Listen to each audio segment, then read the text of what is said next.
halftime, Mike. Yeah. Huh? A great college basketball game. I mean, it's kind of what you always expect when you play these guys, just a good old-fashioned rock fight. Um, they make it difficult to score. They pride themselves on physicality and rebounding. But our guys stood in there tonight. And, we knew if you're going to have success against this team, you have to guard them. You've got to rebound. You got to get in the fight with them.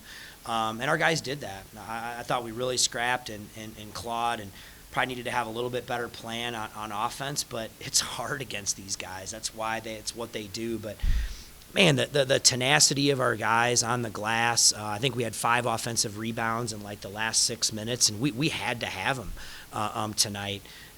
It was great, and I thought everybody who came in the game brought that mentality here, and huge win for our guys. The crowd was phenomenal, and we're pretty happy. In the game of the kind of night, when you know the game's going to be played like that, everybody's calling it a rock fight. How hard is it to really stick and play with conviction in your game, and how imperative is it that you do that? Well, I think, it's hard for most teams, and it's hard for young teams, hard for our team when you're struggling on offense and things aren't going your way. What usually happens to your defense, right? You let that affect that end of the floor, and it takes time to grow. And I'm so proud of the growth of our team that way when they don't flinch, right? Free throws don't go down. We had some wide open threes that didn't go down. They didn't let that frustration that we turned it over, but man, we got back and we played. We wouldn't have done that, in early November. This program we just beat, that's what they make their money on. That's what they do, right? It doesn't matter what's going on out there, they're gonna fight. And our guys have really grown that way, and that's what we had to do here tonight to win. We have about a minute left. You had a possession.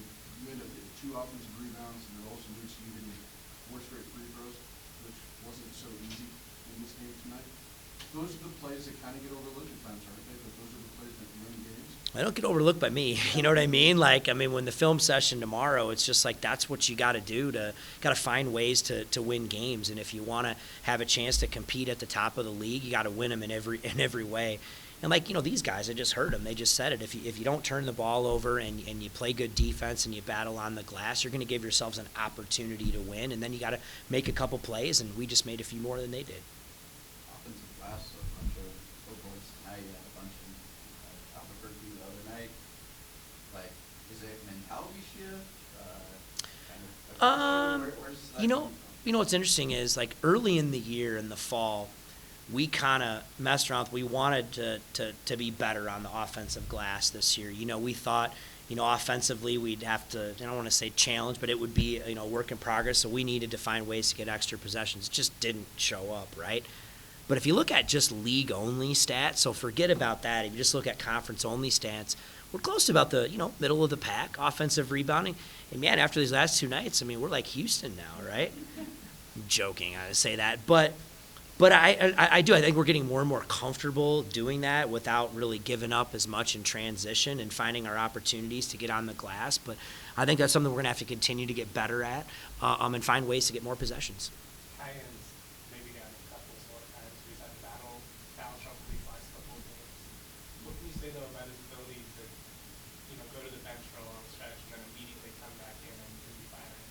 He's such a competitor. He just, how about his offensive rebound down there? Just the fact that he just wasn't going to just be denied, right? He's flying in there that was a huge play in the game. And he's got such a great competitive spirit and toughness about him. And so that doesn't surprise me. I know nobody more than him I couldn't believe it. He picks up those 2 quick ones again. You're like, oh, my goodness, here we go again. But he hung in there. You know what I mean? He hung in there and was good tonight. Ethan Martin and Bowen both had big and one plays.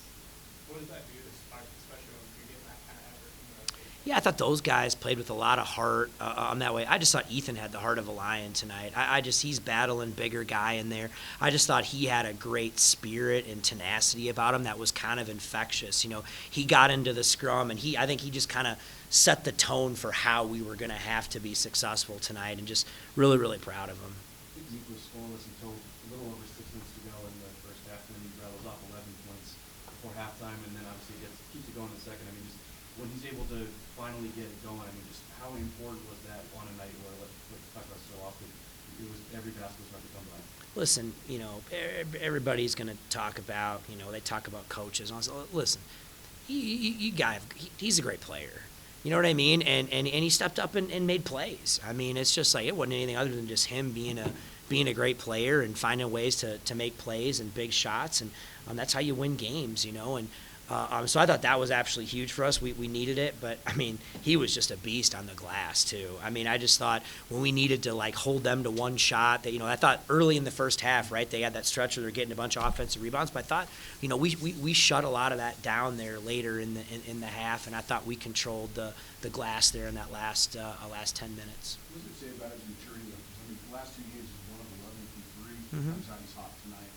Didn't let the past affect what he felt like he needed to do. I mean, you hope that, you've been through the wars now and you're, fifth-year senior and you kind of know what it is. And like I tell him, shots are going to go down, and now you just got to take great shots. You got to stay in the fight, and eventually it's gonna flip for you. You just can't allow that to affect the other parts of your game, and he doesn't do that. But like I've always said about Niko, I mean, he's just one of those guys. Like, he'll throw it in the third row and whatever, next play, So he still continues to have a lot of confidence in himself, and I think he gets over mistakes quickly, which is huge. Miles Wright got a lot of credit for the way he played against Niko in the first game this season. You guys, obviously, Niko kind of flips the script tonight. Just how important was that for now that Bergen? Yeah, I mean, he's a heck of a player, and that was a huge matchup. I mean, obviously, I thought he had a career night against us there. We obviously, that if that happened tonight, we weren't going to be successful. And I thought it was good. He picked up a couple fouls, I thought, in the first half. He just wasn't able to get in rhythm. I thought we were able to, we didn't allow him to just catch and shoot, open shots. We left him open down there and really got him going. We didn't allow him to just, steal the ball from us and get out in transition. And I thought we played good defense. So, yeah, that was a huge matchup for us to flip the script. Yeah, I think he just a cramp. He just had a cramp, and I was nervous there. He's like, I'm cramping. We got Rashawn and Croc with full reach. We don't have there's Nicola's out. We have no more bigs. We have nobody else to put in the game. So I'm like, you better figure it out. And thank God none of those guys fouled out, and we were able to do it. But, yeah, it was just a cramp. I don't know the answer to that yet. We'll just have to see like how he is tomorrow. It's been a lingering thing with him a little bit, and we get seen here by the doc, and we'll see. Hopefully it's nothing too long term, but he's pretty sore. You mentioned Rashawn not fouling out. Obviously, Jalen was either, but Rashawn gets the big offensive rebound late in the game.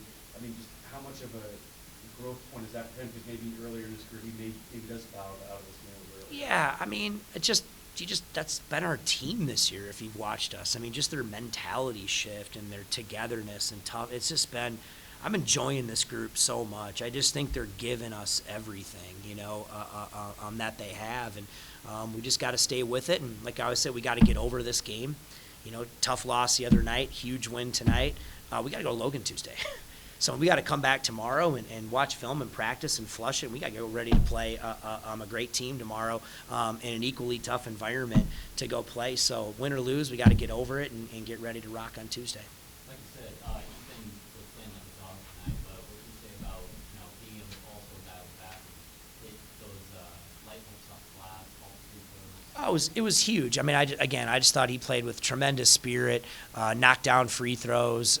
His defense is phenomenal. We asked him to do a lot, guard different guys, and I just thought his energy was terrific. Thanks, guys.